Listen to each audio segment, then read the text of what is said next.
Istihada do të thot që ka gjakderdhje jashta ciklit mujor dhe jashta lehonis. Pra ta mbam mend, pasi që këtë fjalë ne do ta përmendim. Istihada apo mustahada. Që do të thot çdo grua që ka gjakderdhje jashta ciklit dhe jashta lehonis, ajo quhet mustahada. Pra kjo grua hyn në grupin e arabisht quhet ma'dhurin, në grupin e atyre që janë uzërli.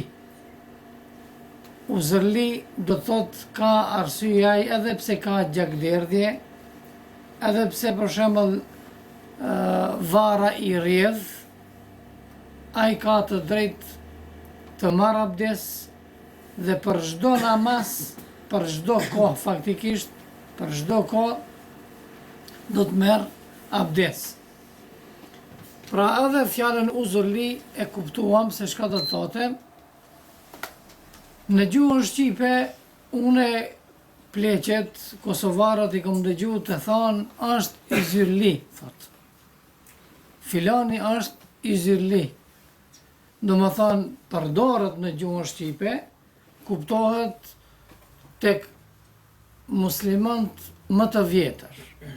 Pra pasi që kemi ne për shembull të ngjashme ndonjë fjalë, atëherë nuk ka dert nëse e përmendim një gjë të tillë, bile unë jam me mendimit që ato fjalët që më herët ne si musliman apo muslimant në përgjithësi i kanë përdor, ne duhet t'i ruajmë ato fjalë.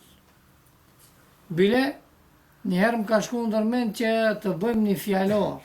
A e dini se fjalorin e fjalëve të huaja e ka bë kush? Jo muslimant.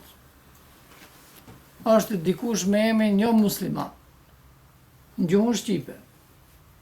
Ndërsa muslimant shumë pak në këtë drejtim bëjnë, ka është një fjalor i fjalëve fetare, në kohën e fundit, merr ka bënë përpjekje, por ka nevojë që edhe disa fjalë të cilat janë më pak të përmendura, ato nuk mund t'i gjenjsh ato, prandaj merr është bëhet një hulumtim edhe t'i përfshijmë ato, pasi që ne nuk i kemi, për shembull në gjuhën pastër tonën, atëherë mund t'i shqiprojmë ato, i futim edhe pse janë arabisht, mund domethënë të hinë në gjuhën arabe, në gjuhën shqipe.